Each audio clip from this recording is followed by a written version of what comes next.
తిరుమల శ్రీవారి మహాప్రసాదం లడ్డూలో కల్తీ వ్యవహారం దేశవ్యాప్తంగా ప్రకంపనలు సృష్టిస్తోంది. దీనిపై కేంద్ర కార్మిక శాఖ సహాయ మంత్రి శోభాకరం దాజులే తీవ్రంగా స్పందించారు. తిరుమలకు చెందిన కళాశాలల్లో పద్మావతి శ్రీనివాసుల ఫోటోలను తొలగించాలని, హిందూయేతర గుర్తులను సప్తగిరులపై ఏర్పాటు చేయాలని జగనన్కో చూసిందని ఆరోపించారు.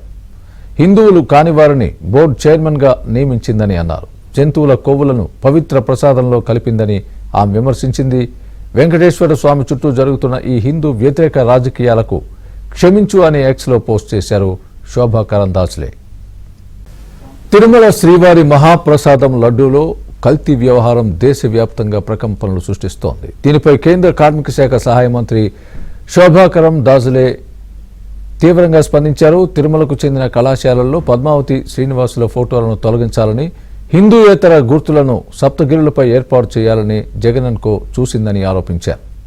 హిందువులు కాని వారిని బోర్డు చైర్మన్గా నియమించిందని అన్నారు. జంతువుల కొవ్వులను పవిత్ర ప్రసాదంలో కలిపిందని ఆమె విమర్శించింది.